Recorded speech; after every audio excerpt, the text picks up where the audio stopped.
All right. Welcome back to another week of Lowdown Sports. I'm Ben. I'm joined by Kolo this week. Jake and Dan are out, unfortunately, but we are here. We're excited to talk about the Super Bowl. And wow, Tom Brady is a seven-time Super Bowl champion. We were all wrong except for Jake last week. And Jake was spot on with his prediction that Tom Brady was not going to let him lose this game. And I don't think we will see this in either of our lifetimes. We will not see someone who wins at the rate that Tom Brady has done. I just don't see it happening. It's incredibly impressive. This man knows how to win, and I don't see anything like it happening. Of course, had Mahomes won, the chase would have been on for the Chiefs dynasty to catch up to what the Patriots and Tom Brady did. However, Brady and the Bucs shows he can go somewhere else. He can do it. Yes, there's lots of debates about, has he been fortunate to be in an winning environments his entire career? Could other quarterbacks have done that if they were in that environment? However, Brady, he knows how to win when he gets the big moment, and that is just so impressive. And we just have to bow down to his greatness. So yeah, I mean, for me, my first reaction though was not about Brady, and it's really about the Bucs defense. And Todd Bowles coached an incredible game. He got the best of Andy Reid and Eric Bieniemy, and that was my instant reaction that the Chiefs coaches were utterly unprepared to deal with the Bucs physicality in their pass rush. And I think when you look at it, they really Bieniemy and Reed just told Mahomes just scramble around and try to make a play, and that's not going to cut it when the Bucs were showing the consistency of pass rush they did in the first half, and you barely saw. I mean, you saw them able to get Mahomes a little more time, get some big plays going in the second half. It just wasn't good enough, though. At least for me, when you watch good teams, they have the flexibility on offense to develop and establish the run game, and also have the flexibility to go to short passes to get the ball out of the quarterback's hands quickly when he's under pressure. They didn't have that, and I thought that they were woefully underprepared to adjust to the dominance of the Bucs pass rush. I knew the Bucs pass rush was going to be key, but I didn't even think it was going to be that dominant. I said they needed that to win, and boy, did they get the pass rush they needed to have a dominant performance. They were more physical on both sides of the ball, and that was the difference in the game. What were your quickest reactions to this result, Colo? First thing that jumps in my mind is a little apology to Tom Brady because I was wrong, and I wasn't even close. Jake was, as you said, Jake was the only one that was right. But this clearly proved to me that Tom Brady is the greatest of all time. I've had slivers of hopes that he wasn't, but I have been proved wrong. And if you even look at what Bruce Arians says about Tom Brady, he says there's times where I just let Tom Brady do all the work and I sit there and I watch. This is clearly this is Tom Brady himself integrating himself and taking over the system and clearly optimizing it. The one thing that jumped out at me is you really win and lose your game on the offensive line. And the Kansas City Chiefs had no answers for the Tampa Bay Buccaneers pass rush. Eric Fisher was out with injury, and I believe they had to move their starting right guard into the right tackle, and they were getting dominated all night long. Poor Mahomes. Uh, I don't think their game plan was as much for him to run around. I think he had to because it was like our intramural flag football games where our quarterback gets about a second and a half to get off a pass, and he can't even go through his progressions. Mahomes couldn't go through his progressions without having to turn around and dodge JPP or Shaquille Barrett breathing down his neck. And they couldn't get their run game going either, as you pointed out. But what jumps out to me was the offensive game plan, as you pointed to, didn't really work. What worked was if you look at the previous matchup when Green Bay played the Buccaneers, Aaron Rodgers was getting the passes out, the quick passes. He was getting the ball out of his hand early and he was hitting his receivers, and that's what worked. Clearly, the Chiefs didn't watch that footage because they went against that, or they thought that, as superhuman as Patrick Mahomes is, thought that he could beat the Bucs defense, and that didn't happen. the Buccaneers defense was the most dominating unit on the field on the Super Bowl, and to me, it wasn't close. Definitely. And we'll talk about how they were so dominant. Why, I think Todd Bowles deserves more credit than he's been getting, and why I think Andy Reid and Eric Bieniemy deserve more scrutiny than they've been getting. However, let's run through the game and kind of give how we were reacting in live time. It was definitely a slow start for both sides, but you had the Chiefs get on the board first, and then the Bucs reply with the first Gronk touchdown. Then you had a long drive from the Bucs who were looking to make it 14-3. They were clicking offensively, and it was clear that they were, getting their way on the offensive line and the defensive line. But they got that. The Chiefs got a huge goal line stand. They stuffed Ronald Jones at the inch line. It was very close, but it was pretty clear he didn't get in. And I thought that was going to flip the momentum. My reaction was this is where the Chiefs start. This gives them the energy boost to start countering the Bucs physicality. Yeah, definitely. That's the only criticism I had of the Buccaneers offense was why wasn't Leonard Fournette in carrying the ball instead of Ronald Jones? Ronald Jones is an effective back, especially in the pass catching game. But when you're on the one, you need your bell cow, you need your big boy in there, and they didn't put in Fournette, and it cost them. And as you saw, the momentum kind of turned a bit because Patrick Mahomes quickly picked up a first down, and they started moving the ball again. But I thought too, okay, here comes the momentum, here comes the Chiefs, but that didn't happen. Yep, indeed it didn't happen because you did get that first down. I think he hit Hill, Tyreek. He got some lateral running, but wasn't able to find much space, but did get a key first down. However, they then stopped him. I think you had a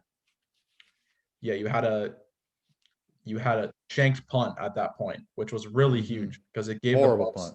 really good field position at the 38-yard line.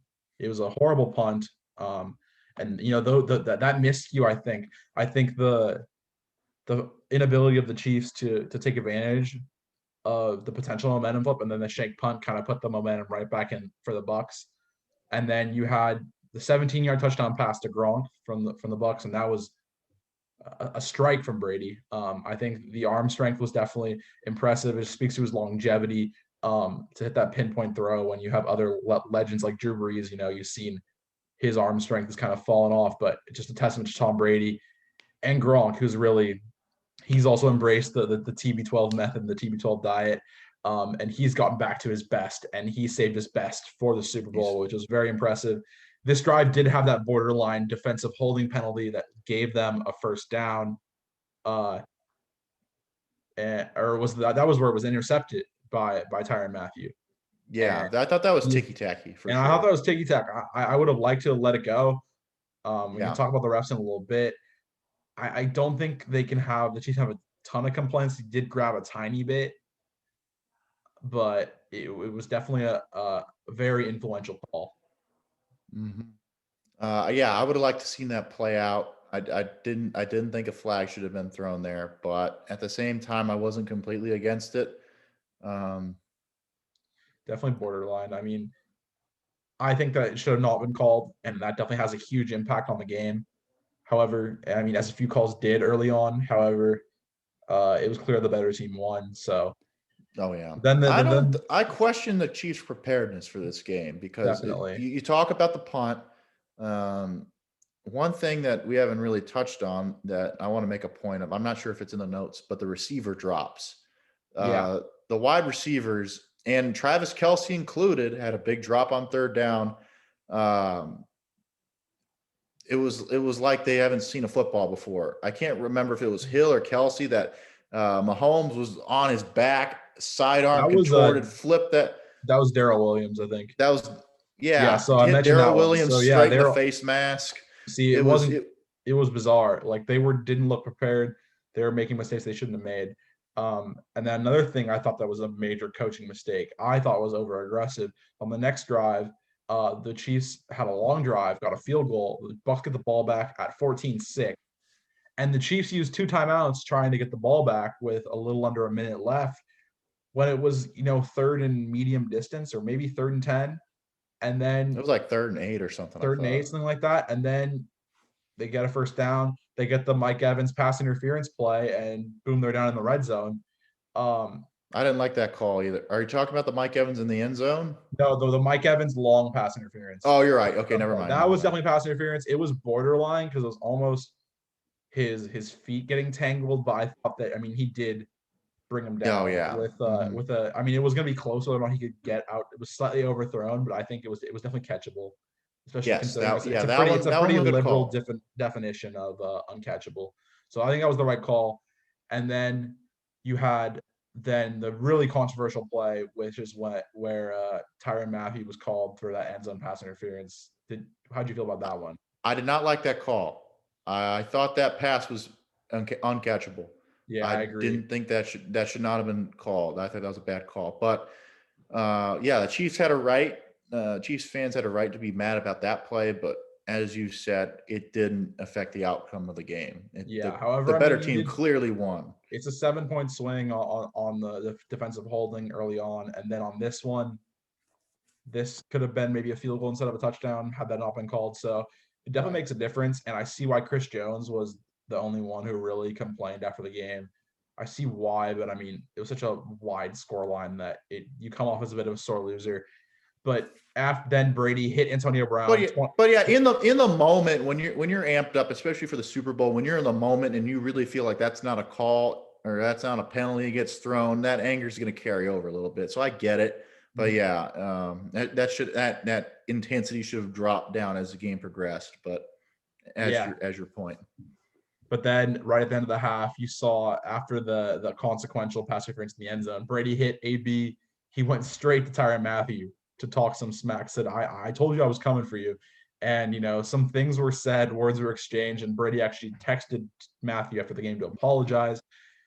It's kind of unusual for Tom Brady, who's generally a little more stoic, but clearly he was amped up for this one. And I respected the energy, honestly. I liked it. This is the most energy I've seen out of Tom Brady in a long time. So good on him. What is that? 43 looks pretty darn good on him. 44. 44. And his diet kind of looks good on him. That Super Bowl parade is a little interesting. Yeah, but we'll touch on that. He was amped up. It was 43. good on him. I was wrong. You're right. The 43. And good on him. This cup is 100% avocado tequila. Tom Brady drunk tweeting. That's what we need. Good. It's what the world needs. Anyway, how do people criticize him for that? Like, college students just get drunk on a Friday night for no reason, and you got Tom Brady celebrating his 7th Super Bowl ring. Like, come on. I haven't seen anyone. Let the man have his fun. I agree. But finishing out the game, the Chiefs opened the second half field goal. The Bucs responded with that Fournette touchdown. That's when it kind of clicked. This is done. Playoff Leonard. That was kind of like, you could see the halftime adjustments weren't really there, and the physicality battle was not changing at all in the second half. 28-9 looked like it was done. She's got another field goal to make it 30. I mean, rather the interception led to a Bucs field goal to make it 31-9, and there was no scoring in the fourth quarter. 31-9 was our final. The Chiefs had 2 turnovers on downs and an interception on the last 3 drives.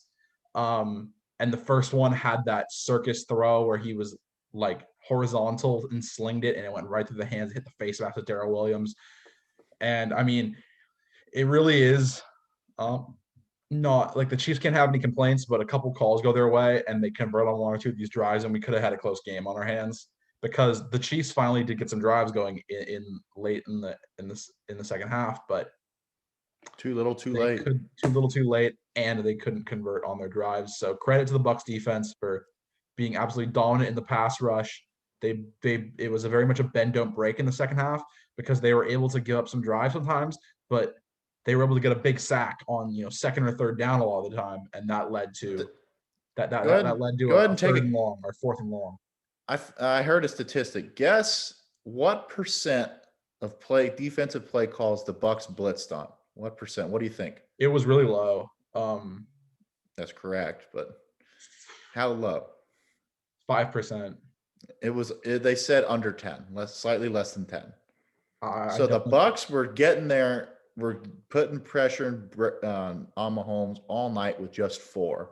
That's crazy to me. And he Definitely. ran for And 497 yards of scrambling with just 4 in the box. Like that's scary. That the Chiefs has some clear offensive line issues. I mean, And they're playing with that's three what of five different offensive linemen that yes. they had in the But Super Bowl you last you year. got to with their late first round pick, I think it becomes clearly obvious what they're going to do in the draft. I mean, you would hope that they'll have You would hope. That was big it boy from North Dakota State, that lineman that showed out in the Senior Bowl, Radnuts or something. Maybe potentially. him. But I mean, you get they get what's it, Duvernay Tardif, the Canadian guy who opted out. Yes. Like they'll have, Yes. I assume they would have him back, Fisher back. So of course, it seems like a logical pick, but that's something that hopefully will fix itself for them. However, credit to Todd Bowles on that front because I mean, like I said last week, if they have these schemes where they're able to create pressure, simulate a blitz without bringing more than five, only bringing 4 or 5 guys, that's kind of you know what was going to be key, and that's what happened. And you knew you were going to need all of your defenders to be able to guard Kelsey and Hill, and they did just that. So, I mean, it really is a clear case of Todd Bowles out coaching Andy Reid and Eric Bieniemy without a Mm-hmm. doubt. So yeah, that was the big storyline for me. Like I said at the start, is that the Chiefs just looked unprepared to adjust, and when you have Tyreek Hill and you have Hardman and Demarcus Robinson and Kelsey, you need more non-vertical passing. There just had to be more of it. I just didn't see. I felt like I just didn't see a lot of drag routes or slants or No. creative stuff. If it was a short route, maybe you get they had definitely hit a lot of like hook routes, little sit routes in the middle of the zone. Kelsey maybe a little 8 yards, turn around and sit there and hit him in the gut. But otherwise, I just didn't see a lot of short passing to get safe, secure yards. Yeah. And I Get think the that's ball out how, quick. yeah, and that's how I mean, when the rush is coming and you're going, on second and medium or something like that, or second and or third and medium, and the big sack, it's just one big chunk play sack because Mahomes is scrambling so much. There's a lot of like 13, 14-yard sacks, and that puts you out of force them into long field goals and punts on multiple occasions, and Yeah, exactly. it's what cost me out of the game when they had the third and like 33 or something. I mean that the game Mm-hmm. was already over at that point, but it was a symptom the whole game. And yeah, they should have tried to establish the run more, in my opinion. Le'Veon Bell didn't even see the field. I think that there had to be a way to get him involved a little bit. Edwards-Helaire had one run, I think, where he busted it out for like 27 yards or so, but he only had 9 carries, and I would have liked to see getting him involved a little more, because they're talented guys, and I mean, the Bucs defense was impressive. And you do have Sue and Vea in the middle, and Devin White was all over the place in behind. But if you can get them off the edge, if you can get them quick hitters, get them through the first level of the defense, that's guaranteed yards. And you have talented running backs for a reason. So I think they should have used him a little more. But yeah, Devin White was everywhere. Shaq Barrett, of course, is a menace. Mm-hmm. Shout out JPP for being a playoff beast, because I think that's what won in the Super Bowl, because if perhaps the Chiefs have their offensive line from last year, um, or maybe you take 1 or 2 pass rushers off the Bucs, and this entire game is a different story for me. Yeah, I'm with you on that. Defense wins championships. That's the old cliche, and it really showed in the Super Bowl. Now, I got a question for you. Yeah. So, how does this impact the futures of Todd Bowles and Eric Bieniemy specifically? Do you see either of them, both, neither taking head coaching jobs? And especially, we got to start kind of playing around with what head coaching jobs might be available. And could you see any possible fits? I think that Bieniemy is gonna get his shot for sure at some point, but I do think this could extend the wait, especially because we had a lot of turnover this year. So perhaps that means there's gonna be less turnover this upcoming season. However, There's still there's still a lot of possibility. At least I can think of two on the top of my head. I think that Todd Bowles, considering he was at the Jets before, and it's not really an environment for success, they're gonna he's gonna get the benefit of the doubt more so for guys that typically get fired from their first job and maybe don't get another opportunity for a while. So I'm trying to think where would he fit. I see the Eagles have. Wait, no, the Eagles got rid of. The Excuse Eagles me, they got hired. rid of Peterson. The Bears. Matt Nagy is on his last straw. I would Um, say definitely agree with that one. If Matt Nagy doesn't work out this year, that's somewhere I could see him. I could also see, you know what? I think that Cliff Kingsbury's seat might be a little hotter than we think. really, I that's do think. interesting. I think that. I mean, you saw the play calling. Cardinals fans are always complaining on social media about the play calling. They had a talented enough team to make the playoffs and did not. That hire always just baffled me. How do you spend 6 or 7 seasons at a smaller Power Five school going 500 ball and and that gets you promoted to being an NFL head coach? That's crazy to me. But to his defense, I don't think he's done a bad job. Yeah, the play calling might not be great, but That's supposed to be a specialty, so I think that it was working initially for sure, but I don't know, something definitely went wrong in the second half of the season for the Cardinals. So there's I a think that seat, if it's clear that maybe he just doesn't have the experience level to be a long-term guy yet, you could if the Cardinals don't have a good season, that's somewhere I could see a B enemy going, or perhaps if they're in the mood for a defensive guy, a Todd Bowles. there's a rumor that NFL teams want Chip Kelly back in the game. Yeah, I don't No, see not really. that happening. That's not happening. That's for another day.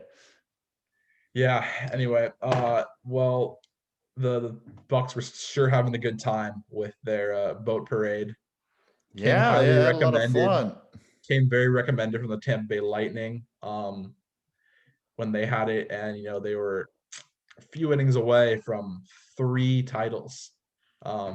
Wendy's had a tweeted out, "Say Oh my roast me and we'll gosh. roast you back today," and the Rays responded and they said, "What was it? I'm surprised you didn't pull your Twitter manager or your tweet writer in the middle of writing this tweet," or something like that. So yeah, perhaps if they had kept Blake Snell in the game, this could be a real title town right now. Uh, but then again, happy for the people in Tampa Bay, should we say? Tom Brady was living his best life, threw the Lombardi Trophy to Cameron Brate's boat. Yep. Pretty wild. Imagine if that thing had like hit the boat, dented, fallen in the water or something. Would have been. I don't think I'm Tom would have cared that much. I think he would have I don't think laughed. he would have cared, but that would have been a very funny story.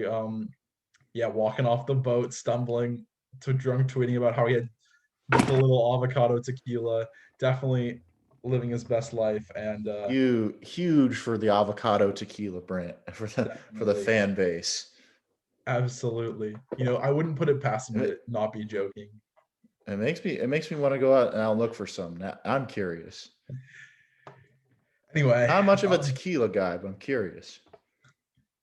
I could go for a good tequila is very good, and I don't think Tom does anything but the best.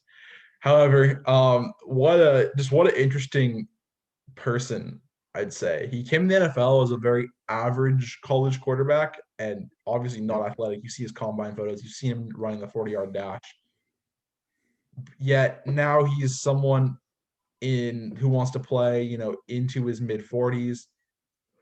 When and how in his career do you think this mentality developed?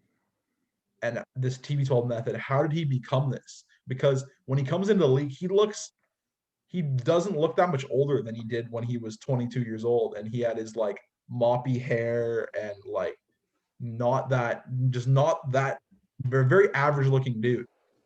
And now you have to wonder how over his career his mindset changed so much, because clearly, when he was in college at Michigan, he perhaps wasn't, he didn't have this same drive, determination, mindset, and mentality. So it's so curious to me. I would love to see the Brady documentary, a book or something about Yeah. how and when he developed this mindset and mentality over the course of his career, and how it influenced what points in his life. Yeah, because if anybody knew, then they could be rivaling him. Like this is unique. Football hasn't. We've seen some really great quarterbacks, but nothing to the tune of this dominance. and especially out of someone that wasn't as high, that wasn't highly touted at all, going from nothing to something is truly unbelievable. And it should be an inspiration to anybody, any sport, that perceptions, even at an early age, can really change over time with a good work ethic, great discipline, and, coaches who care. Because this Bill Belichick Brady pairing was so symbiotic for years. And Brady obviously learned so much through his process in New England that he can go replicate it with in a different situation. And I think he fell, and we talked about it a little earlier. He clearly fell into a great spot. Yeah. And Tom Brady does something. There's a good point. Tom Brady does something that other quarterbacks don't really do in the NFL. They recruit. He recruits. He's on social media getting players to come play with him. You don't see Aaron Rodgers really doing that. Russell Wilson doesn't really do that. Tom Brady is an active recruiter as a It quarterback, really and was only that's for the to his Bucs benefit. project, though. It was Yeah, because he wasn't true. really on social media before that. Yeah, So but you didn't really have to recruit for New England. exactly, and You I didn't think have that to recruit.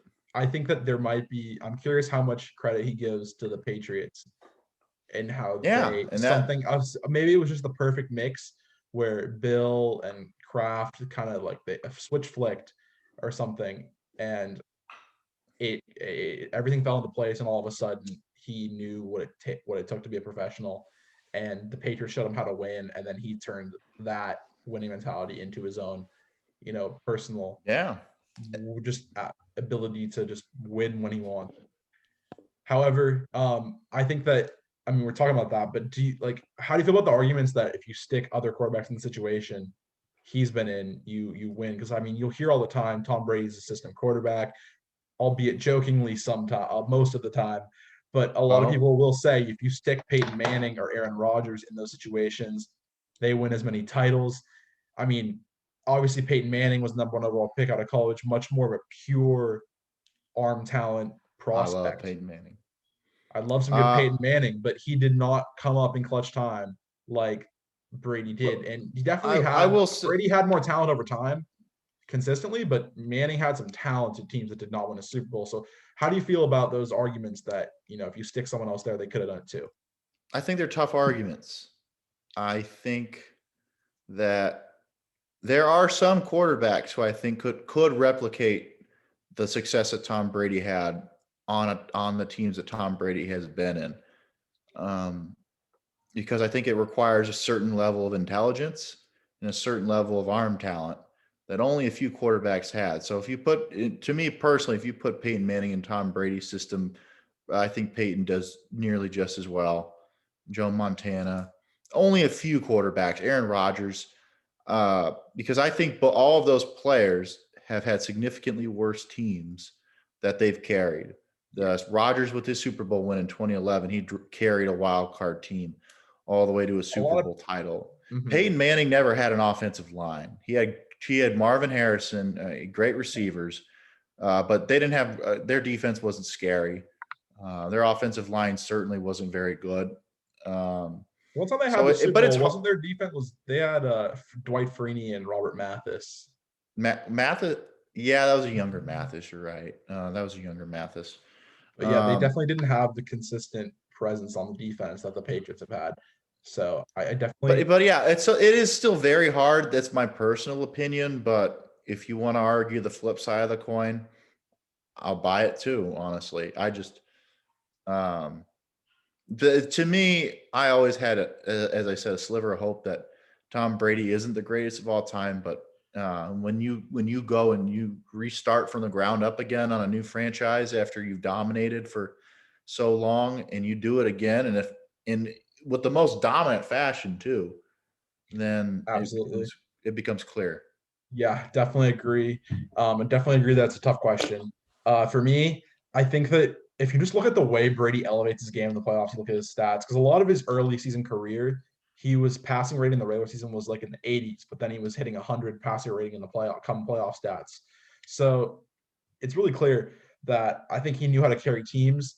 And ironically, the one time he didn't win the Super Bowl when he should was when he had the passing record for 50 touchdowns when he had Randy Moss on his team, when they were undefeated and they fell at the final hurdle. So I think that he almost thrives. He's someone that thrives when he's, his team Motivated. is at the same level almost as other teams, and he's like, I'm gonna be the guy that elevates us. Or even early in his career, they were 14-point underdogs, I think, against the Rams in his first Super Bowl. So he had that mentality from early on, and I think it's only grown because you saw, there a lot of close games. It was against the Seahawks most recently, against the Falcons, leading the comeback. That kind of stuff, I When think, fuels him for sure. when Tom Brady has something to prove, he shows up. And I think he had that to prove this time around. And obviously the defense was the difference. And the Chiefs only putting up 9 points. Tom Brady didn't have to do that much.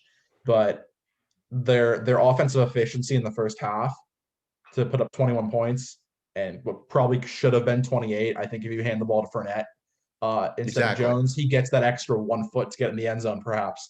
Yeah. So it could have been it should have been 28 points and a half. So that the fact that he put it away early, basically, and you got to give him credit. But yeah, it'll be interesting to see what comparisons you see later on. I think it was interesting you touched on Joe Montana because he really was someone similar that he knew how to win in clutch time, and he might not have had the arm talent. If you compare Brady to Manning, Manning's a better pure passer, and they said Steve Young has the stronger arm, he's more athletic, but in clutch time, Joe Montana knew how to win, and you saw those comparisons through the first, maybe perhaps first 4 or 5 Super Bowls, but ever since 6 and 7, there's no doubt that Tom Brady is the GOAT quarterback we'll ever see. And do you think anyone can ever catch him, or do you think at least do you think we'll see someone even get to 6 rings as a quarterback in our lifetime? You think, or do you think it's not happening? I mean, Mahomes has got the best chance. I He's think it's still really young, and with a healthy offensive line, I think the Chiefs can play with the Bucs. I think they can. I think they were just on their heels the entire game because their offensive tackles were going backwards straight into their quarterback, and poor Mahomes is running all over the field. I think if you got Eric Fisher and you got a healthy offensive line, it's obviously much more of a game, and in some cases they probably win it. Mhm. Um, so I definitely see the Chiefs. I think the Chiefs are clearly above everybody else in the AFC, and I don't see why they wouldn't be back in the Super Bowl next year. It's early, but I don't see why they're not back.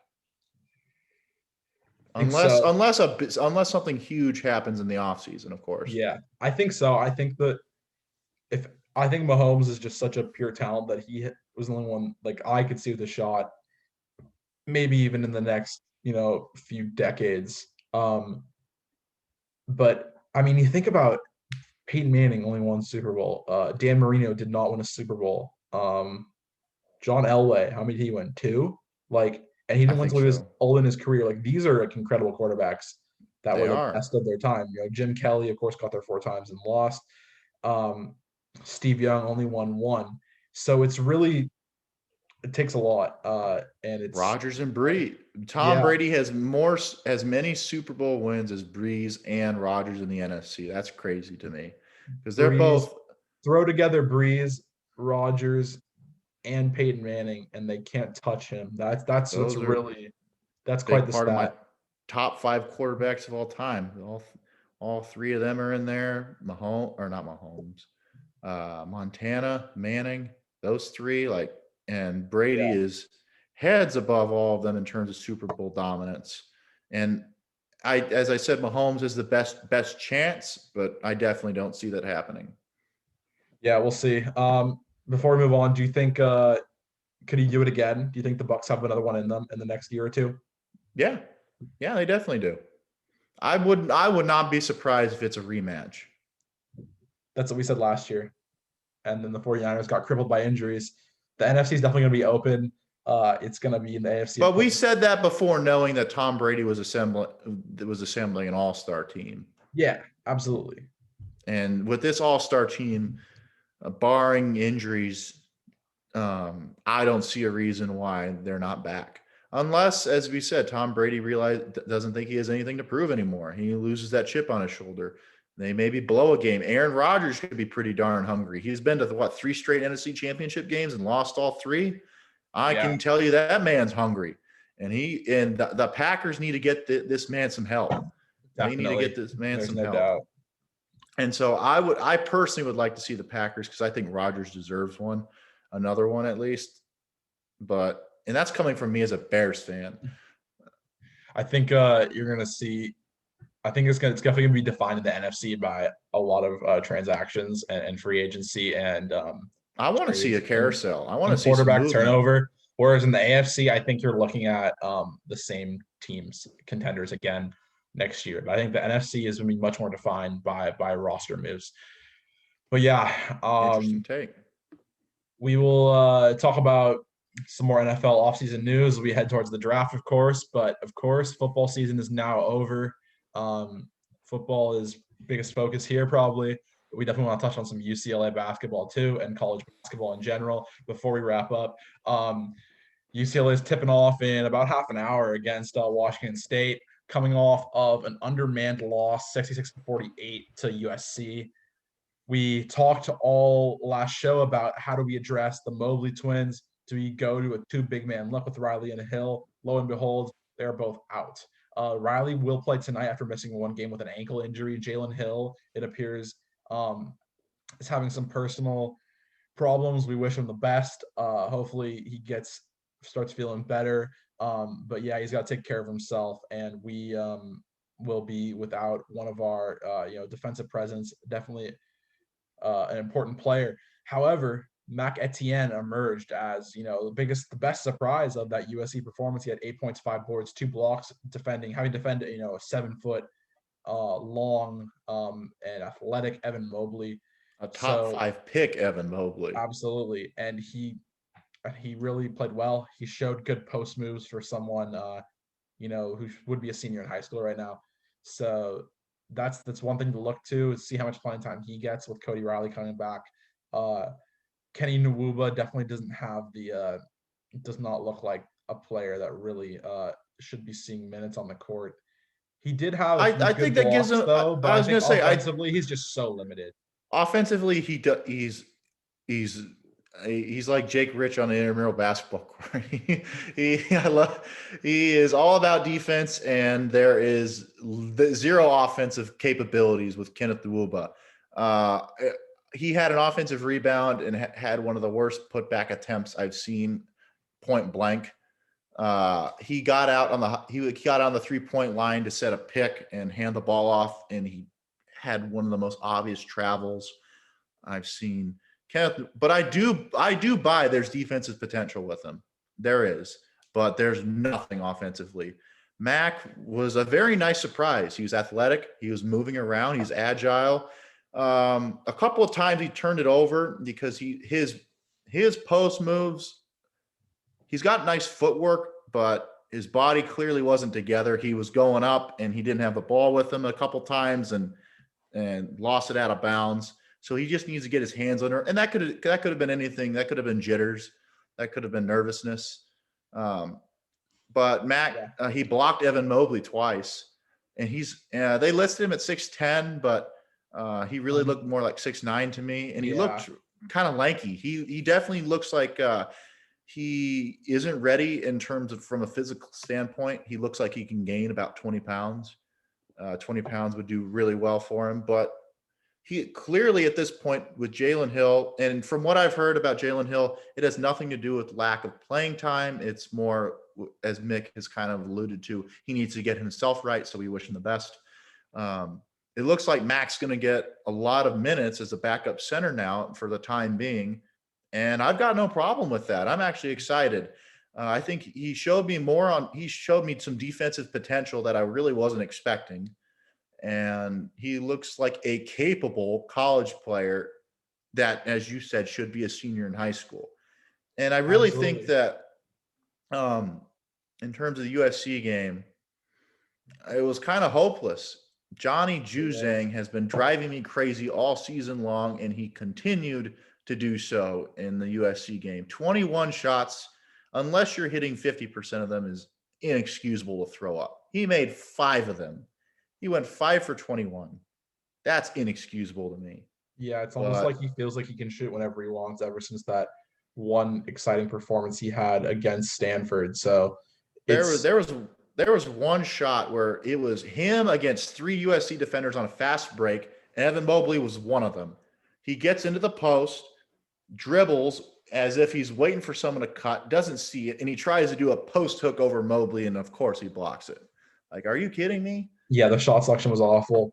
I would rather see David Singleton and Jake Kyman getting some of those shots No, they need out of more shots. 21. They do. It's They both need more ridiculous. shots. Kyman had, I think, 2 threes in the first half. He had like 8 points. I think he was like, Yeah. might have been our top scorer in the first half.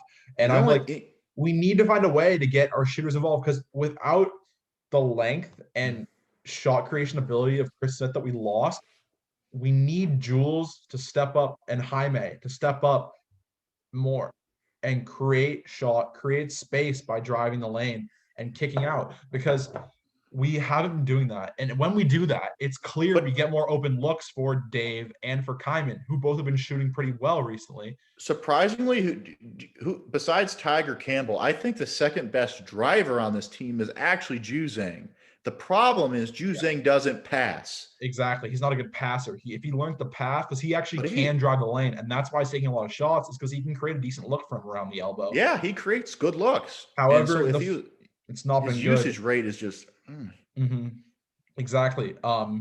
Yeah, that's why I think that you saw so much last year, whether it was Chris or Jaime, and then Jules. There was a period around New Year's time, early Pac-12 slate where he was being a shot creator, whether it was driving kick or whether it was getting to the rim and finishing with that left hand. That strength he has is a real strong guard. So we need that back from Jules, and we need Jaime to improve his outside shooting and be a little bit more of a creator. Otherwise, this team is not going anywhere. That's the only way we I'm concerned. I'm concerned for this team. I'm concerned. Well, it showed that we need one of Cody Riley or Hill. Stagnant. Oh, we definitely. And right now, especially the way Mac played, I'd rather have Riley because Riley has been a force down low to close games. He's been our closer this year. He has been our closer in the post. And Tiger Campbell's play has dropped off the last 4 or 5 games. We need Tiger Campbell to be. They've been shutting him out. They've been taking his drives into the paint out of the game. And we need that back. We need Tiger to penetrate the paint because nobody else is doing it on our team. And we need that badly. Yeah. We were at the best. We were playing our best basketball when Tiger was driving and hitting like over 40% of his shots, which is he's not done usually in his career. When Jules was a shot creator, and when I think those were the 2 key players, really. Those are the guys. And also, I think Jaime is definitely capable of playing better. So if we can get our big men healthy and we can get those guys playing, we could get up to that, fight for the conference title in Vegas. Get up to that 5 line maybe. You never know. Oh yeah, we're still in it. Yeah, I mean, there's we a go lot on a of run basketball. Now, we can get up as high as we can get up pretty high, honestly. We're 9-2 in conference play. Exactly. And it's really us or USC have been, eye test wise, the 2 best teams without a doubt. It's just we've fallen off. We're trending down. USC's trending up. We got to reverse that. Currently, Lenardi has USC on the 4 line and us on the 7 line. So that tells you about all you need to know when we were in separate places probably only about 2 weeks ago. So, I mean, it definitely is going to need a momentum shift, and we got 2 games that we should win coming up against Washington State and Washington, and then the schedule isn't tough the rest of the way. Do you know what the deal is with Oregon games getting rescheduled though? Yeah, so Oregon is currently trying to get one of you. They want UCLA to play again badly. They want to play us really badly. Well, they also are trying to get a game against. Yeah, and Oregon also, I think, rescheduled one with USC, and I think that one's actually in the books for a reschedule. But the way it is, Oregon they're not going to qualify for the conference championship because you have to play. You got to be within 3 games of the average amount of games that each Pac-12 team has played, and Oregon currently is not there.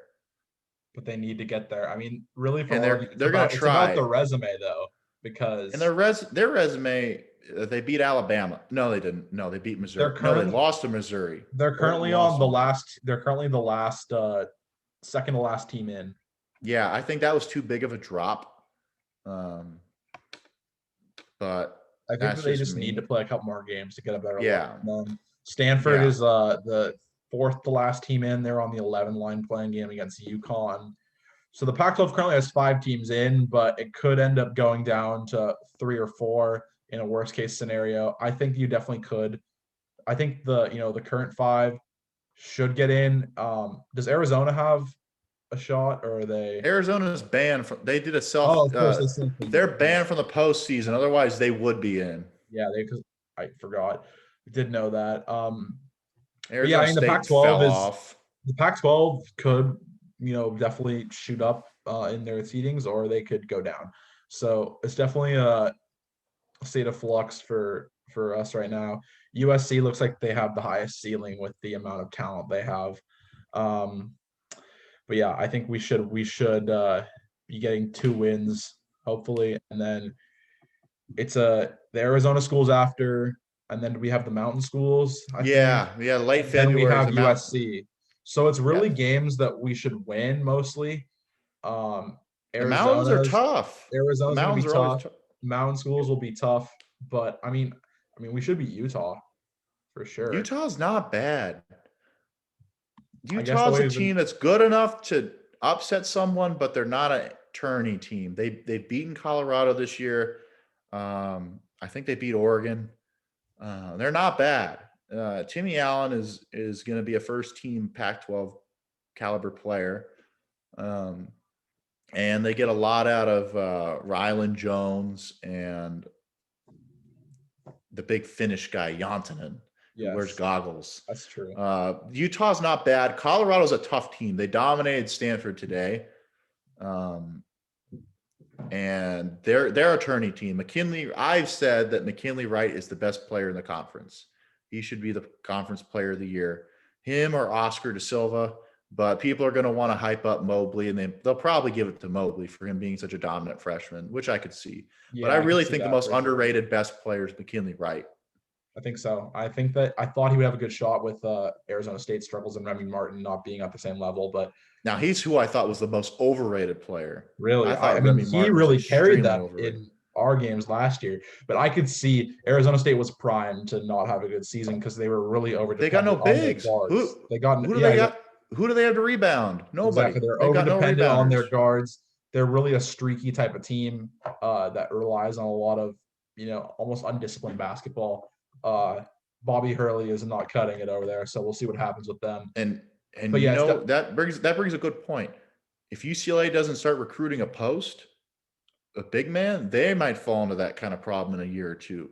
Other than Big Mac, they're gonna need some more height. definitely need to pick up another one. Yeah. Anyway, overall, I'll take credit. Last week I said Oklahoma State would upset Texas. That came through in overtime. I agreed, but yeah, I'll give you the credit. But yeah, overall, it's definitely Ohio State up to the 1 line, almost a game we won. So this UCLA team, I mean, if we can get back to that level, it's a team that could win a couple of games in March, but right now it's not. We got to turn it around because otherwise, because we know we have been winning the games we should win, and those are the kind of games we have coming up. With the Washington schools, Utah, another game we should win, but also tricky, like we said. And that those 2 games, those Colorado and Utah, I think those are games that late December UCLA wins, but the UCLA we saw against USC does not win. So these next 2 games against Washington schools, the weakest travel pairing. Yeah, these are It's a big. musts. These are These must are wins. not must win. They're must good performances. At least Because give me if we don't must solid performances. exactly, that's what I'm saying. Because we need to turn the momentum around. Otherwise, it's going to be kind of dicey heading into kind of just like a feeling of we'll make the tournament probably, but we're not going anywhere. Overall, though, Yeah. in college basketball landscape, Baylor, Gonzaga still battling out at the top. I've been ever impressed with Baylor for sure. I think their tough schedule for me makes me a little more higher on them, even though I was originally higher on Gonzaga a few weeks ago. I don't know if you have any Agreed. thoughts on the overall college basketball landscape before we wrap up. Yeah, I've been paying a lot of attention to Baylor since my little brother goes there, and I am more impressed with them over Gonzaga because they are dominating the Big 12, which if you want to call them or the Big 10 the best basketball conference, I'll hear you out either way, but it's one of those two, and I it's think the not Big Ten's close. deeper, but I think the Big 12 has more title contenders. Yeah, Or Final and Four contenders at least. Baylor dominated Texas in their last game. They made Baylor has a habit of playing good teams really tight in the first half, and then the second half adjustments they make, they just take off. They turn 4-point games into 14-point games in the second half, and it's really impressive if you watch. Jared Butler is an underrated candidate for National Player of the Year. It should go to Garza. It should go to Luka. Yeah, Jared Butler's But been Jared good. Butler's fan. Davion Mitchell has really improved Yeah, his he stepped stock. it up. He's And turned Teague into a is still late playing first well. round projection. And they've got a lot of good role players. They got a guy whose last name I can't even try to pronounce, Tachua something. Look him up. It starts with a T. He's a very good shot blocker and rebounder. Mark Vital is a huge part of he's an anchor on their defensive end as a post. They've got everything you need. They got 3-point shooting and they got defense and they have pace and they score. So I don't see anybody stopping Baylor at all. They'll be my It's a pick to win the complete national. team. Yeah, it's the most complete basketball team I have seen. Maybe since one of maybe like an Anthony Davis led Kentucky team. I don't know. I'd have to sit there and think about it, but this is definitely one of the most complete, scary teams. Gonzaga in their own right. It's got that those Kentucky teams didn't have the experience levels that this Baylor team has. No, but this team is deep. This team Gonzaga feels is like it also has really talent, good. plus it has almost that like Michigan State type veteran leaders at the same time. So there is such a clear drop off behind Baylor and Gonzaga. It's them two, and then everybody else. There's such a drop off. It's very much a toss up. You have teams like Alabama that could be, anywhere between like the 2 and the 4 line come the end of the season. I think they're overrated. I think They're dominating the SEC, Illinois but I is think another the team SEC stinks. I think Illinois is a little overrated, also on the 2 line according to Lenardi right now. I think Houston is just, they're decent, but I don't think they're great. I think they're overrated. I wouldn't put them. And then Villanova was the other 2 seed currently. I think that the Big East just isn't on the same level this year. And that's fine. I'm good with Villanova. I'm good with them on the 2 I think line for sure. Texas is plummeting. Yeah, it's definitely those 2, and it's a big drop off. What about Michigan? I like them. I just don't see them on the same level as Baylor at all. They're good though. Oh yeah. They have. Okay. I think Livers has been good. I think Howard's figuring it out over there. So I think they'll end up on the 1 line at the end of the year. I could see that. All right. That does it for us. We're gonna go watch some UCLA basketball. Come on, boys. It was an exciting Super Bowl, and go Bruins. Hopefully this team can figure it out. And what Super Bowl were you watching? That was not that exciting. What were you watching? What did I miss? It was an exciting to have the Super Bowl on. Perhaps the game wasn't great. Yes. I'll give you yes. It was exciting to have it on. It was great. It was a fun time to have some friends. And it was exactly. But have some. The yes, game exactly. Didn't live up, but Tom Brady sure did. And yes, he was celebrating, and hopefully our teams will be perhaps the ones there next year out of the NFC, but maybe it'll be the Bucs again. We will see. Tom Brady, the eternal legend, lives on, and we will see you next time. Thanks for listening.